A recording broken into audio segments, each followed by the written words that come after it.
क्या दुनिया एक नई शांति की ओर बढ़ रही है या ये सिर्फ एक टेम्परेरी पुश है किसी और बड़े तूफान से पहले? क्योंकि यूएस और ईरान के बीच हुआ हिस्टोरिक पीस फ्रेमवर्क अब अनसर्टेनिटी के घेरे में है। स्विट्जरलैंड में होने वाली हाई लेवल टॉक्स कैंसिल हो चुकी है, जेडी वेंस का दौरा टल गया है और इसी बीच लेबनान में जारी हमलों ने सीज फायर पर नए सवाल खड़े कर दिए हैं। लेकिन दोस्तों, असली मिस्ट्री तो कहीं और छिपी है, क्योंकि अब एक बार फिर से डोनाल्ड ट्रंप के उन दावों पर सवाल खड़े हो गए हैं। जब G7 समिट के दौरान डोनाल्ड ट्रंप चिल्ला कर बोल रहा था कि ईरान कभी भी न्यूक्लियर पावर नहीं होगा, ईरान का यूरेनियम ईरान के पास नहीं रहेगा, तो अब सवाल सिर्फ यही है कि ईरान के पास मौजूद लगभग 440 केजी हाईली एनरिच्ड यूरेनियम का क्या होगा अगर तेहरान इस स्टॉक पाइल को इंटरनेशनल सुपरविजन में देने से मना कर दे। तो क्या ट्रंप एडमिनिस्ट्रेशन सैंक्शंस फिर से लागू करेगी या फिर इजराइल यूनिलेटरल एक्शंस फिर से ले सकता है? क्या स्ट्रेट ऑफ हॉर्मुज दोबारा से ग्लोबल क्राइसिस का सेंटर बन सकता है? और क्या दुनिया एक नए न्यूक्लियर स्टैंड ऑफ की तरफ बढ़ रही है? क्योंकि एक तरफ ईरान बोल रहा है कि उसे अपनी सिक्योरिटी गारंटीज चाहिए, वहीं दूसरी तरफ वाशिंगटन साफ कह चुका है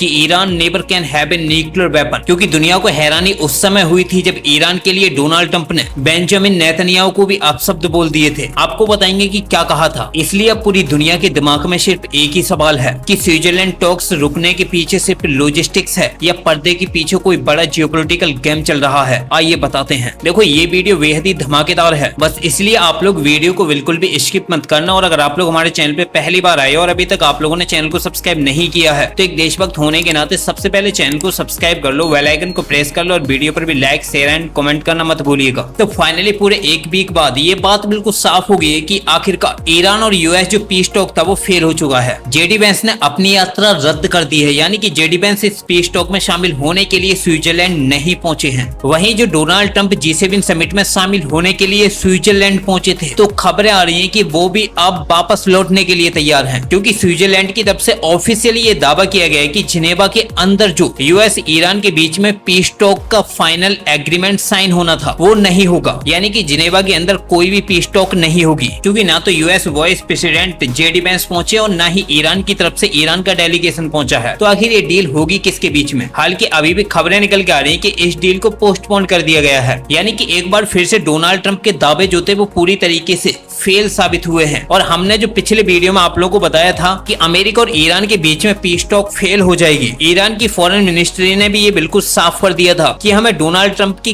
किसी भी दावे पर भरोसा नहीं है। डोनाल्ड ट्रंप कहीं भी धोखा दे सकता है, क्योंकि आप लोग खुद राइटर्स का खुद ही आर्टिकल देखो जिसमें ये बिल्कुल साफ कह दिया कि Switzerland says US Iran talks planned for Friday are off. और सबसे हैरानी की बात तो यह है कि स्विट्जरलैंड ने ये भी अनाउंसमेंट नहीं किया है कि ये जो पीस टॉक होगी वो कल होगी या फिर कब होगी। हालांकि इसे पूरी तरीके से पोस्टपोन कर दिया है फिलहाल के लिए। अब ये कल होगी या फिर नहीं होगी वो भी देखने वाली बात है, लेकिन फिलहाल ये बिल्कुल साफ हो चुका है कि डोनाल्ड ट्रंप के सभी दावों पर गाज गिर चुकी है। क्योंकि आप लोग खुद देखो कि ईरान वो Switzerland talks called off, Vance stays in US. देखो, जेडी वेंस स्विट्जरलैंड तो नहीं गया, लेकिन उसने अपना सारा गुस्सा इजराइल पर निकाल दिया, वो भी आप लोगों को बताएंगे। लेकिन सबसे पहले आप लोगों को बता देते हैं कि आखिर अमेरिका और ईरान के बीच में जो पीस टॉक फेल हुआ है इसके पीछे के क्या क्या कारण हो सकते हैं, क्योंकि ये समझना आप लोगों के लिए बेहद ही जरूरी है। क्योंकि आप लोगों को याद होगा कि डोनाल्ड ट्रंप ने संडे को ये अनाउंसमेंट किया था कि फ्राइडे के दिन कि ईरान और अमेरिका स्विट्जरलैंड के जिनेवा में ईरान और यूएस के बीच में होने वाली पीस टॉक के फाइनल एग्रीमेंट को साइन करेंगे। पाकिस्तान के प्रधानमंत्री शहबाज शरीफ भी अमेरिकी राष्ट्रपति डोनाल्ड ट्रंप के साथ मिलकर काफी खुश हो रहा था। उसने भी पाकिस्तान की पार्लियामेंट में चिल्ला कर ये बोला था कि वो मीडिएटर बन चुका है और स्विट्जरलैंड के अंदर अमेरिका और ईरान के बीच में पीस टॉक करवाएगा, ताकि उसे भी अमेरिका से थोड़ी बहुत भीख के तौर पर फंडिंग मिल सके। लेकिन फ्राइडे आते आते अमेरिका से लेकर पाकिस्तान तक में हड़कंप मच गया है, क्योंकि ईरान ने जो कहा था कि उन्हें अमेरिका पर बिल्कुल भी भरोसा नहीं है और डोनाल्ड ट्रंप के दावों पर तो 1% भी नहीं है। आखिरकार ईरान की फॉरेन मिनिस्ट्री के वो दावे बिल्कुल साफ हो चुके हैं। अब ईरान और अमेरिका के बीच में पीस टॉक फेल होने के बाद सवाल यही उठता है कि आखिर ये पीस टॉक फेल क्यों हुई है? क्या इसमें ईरान का 440 केजी एनरिच्ड यूरेनियम है, या फिर इजराइल जिस तरीके से लगातार लेबनान के अंदर अटैक कर रहा है और अमेरिका को क्रिटिसाइज कर रहा है, उसी का कारण है कि ईरान इस पीस टॉक में शामिल नहीं हो रहा है। क्योंकि जब अमेरिका और ईरान के बीच में प्री फेज का पीस टॉक फाइनल हुआ था तो उस समय ईरान की तरफ से बिल्कुल साफ कर दिया गया था कि हम ईरान के साथ परमानेंट सीज फायर तभी करेंगे जब इजराइल और लेबनान के बीच में भी सीज फायर होगा। क्योंकि आप लोगों को पता होगा कि जब डोनाल्ड ट्रंप ने पीस टॉक का ऐलान किया था तो उस समय हिजबुल्लाह तक ने ईरान के लिए थैंक यू बोला था, क्योंकि ईरान ने लेबनान को सबसे पहले रखा था और साफ कर दिया था कि अगर इजराइल लेबनान में सीज फायर करेगा तभी अमेरिका और ईरान के बीच में सीज फायर होगा। हालांकि ईरान की तरफ से कभी भी 440 केजी जो ये एनरिच्ड यूरेनियम है उसे भी किसी तीसरे देश को सौंपने की कोई ऑफिशियल स्टेटमेंट नहीं आई। हालांकि डोनाल्ड ट्रंप ने यह बिल्कुल साफ कह दिया था कि ईरान कभी भी न्यूक्लियर पावर्ड नहीं होगा और ईरान के पास कभी भी एनरिच्ड यूरेनियम नहीं होगा। यही वजह थी कि दुनिया को यह भरोसा हुआ कि ईरान अब अपने एनरिच्ड यूरेनियम को किसी तीसरे देश को सौंप देगा। यही वजह थी कि यूके, फ्रांस और इटली जैसे देशों ने ईरान पर से अपने सैंक्शंस हटाने के लिए भी तैयार हो गए और इसकी अनाउंसमेंट भी कर दी, जो ईरान के लिए एक बहुत बड़ी खबर थी। हालांकि यहाँ पर आप लोगों की जानकारी के लिए बता दें कि अभी तक कोई ऑफिशियल ऐसी खबर सामने नहीं आई है जिसकी वजह से ईरान और यूएस के बीच की जो पीस टॉक है वो पोस्टपोन हुई है। हालांकि यही दो बड़े कारण है जिनकी वजह से ईरान और यूएस के बीच में पीस टॉक फेल हो सकती है। हालांकि पर्दे के पीछे चल के रहा है वो अभी तक मीडिया रिपोर्ट्स में सामने नहीं आया है, क्योंकि ये खबरें तो आप लोगों ने भी सुनी होंगी। जब डोनाल्ड ट्रंप ने पीस टॉक का ऐलान कर दिया था तो उसके बाद डोनाल्ड ट्रंप ने स्टेट ऑफ हॉर्मुज को भी खोल दिया था। यूएस ने भी पूरी तरीके से पीछे हट गई थी और स्टेट ऑफ हॉर्मुज से कॉमर्शियल शिप से लेकर ऑयल टैंकर्स आसानी से निकल रहे थे। उन पर ना तो किसी तरीके का रिस्ट्रिक्शन था और न ही उन पर अटैक हो रहे थे। लेकिन अब जिस तरीके से ये पीस टॉक एक बार फिर से अनसर्टेनिटी के घेरे में आया, उसने बिल्कुल साफ कर दिया है कि अब आगे होगा क्या। कि अब अमेरिका एक बार फिर से स्ट्रेट ऑफ हॉर्मुज को ब्लॉकेट कर देगा या फिर एक और बड़ी तबाही जल्द ही सामने आने वाली है। लेकिन जिस तरीके से अब अमेरिका और इजराइल के बीच में एक नया जियोपॉलिटिकल वॉर शुरू हो गया, उसने साफ कर दिया है कि इजराइल अकेला भी ईरान के साथ वॉर में कूद सकता है। क्योंकि डोनाल्ड ट्रंप ने जब से पीस टॉक फाइनलाइज की है उसके बाद से ही डोनाल्ड ट्रंप लगातार नेतन्याहू की पब्लिकली इंसल्ट कर रहा था। यही वजह थी कि इजराइल पूरी तरीके से ईरान यूएस पीस टॉक से बाहर हो गया। अब इसके लिए आप लोग चाहें तो खुद ही आर्टिकल देखो जिसमें साफ है कि Israel cut out of Iran derides Trump keeps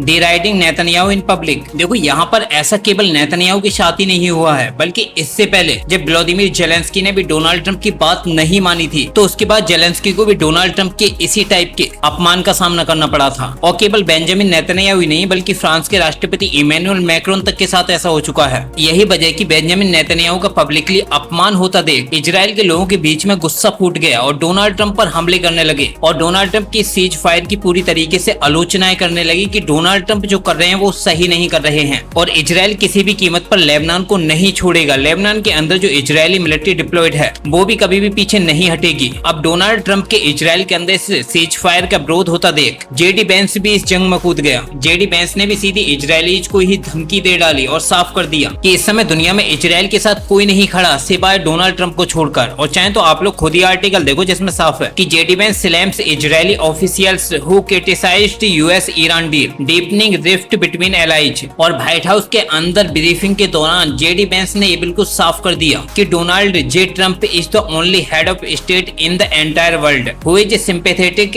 to the nation of Israel at this moment in time. यानी कि दुनिया में डोनाल्ड ट्रंप ही इकलौते ऐसे नेता हैं जो इस समय इजराइल का समर्थन कर रहे हैं। अदरवाइज पूरी दुनिया इजराइल का साथ छोड़ चुकी है, फिर चाहे वो यूरोपीय देश हो या फिर चाइना और रसिया जैसे देश ही क्यों न हो। भारत जैसा देश भी कई मुद्दों पर इजराइल के अगेंस्ट में खड़ा हो चुका है और उसके बावजूद इजरायलीज डोनाल्ड ट्रंप के सीज फायर वाले स्टेटमेंट का विरोध कर रहे हैं। अब इसी बात को लेकर इजराइल और अमेरिका भी आमने सामने आ चुके हैं और स्विट्जरलैंड के जो जिनेवा में ये पीस टॉक होने वाली थी वो भी फेल हो चुकी है। हाल के अब आप लोग कमेंट बॉक्स में जरूर बताना कि आखिर ऐसा हुआ क्यों है और इसके पीछे क्या क्या वजह हो सकती है। फिलहाल इस वीडियो में इतना ही, मिलते हैं एक नई वीडियो के साथ, तब तक के लिए जय हिंद जय भारत।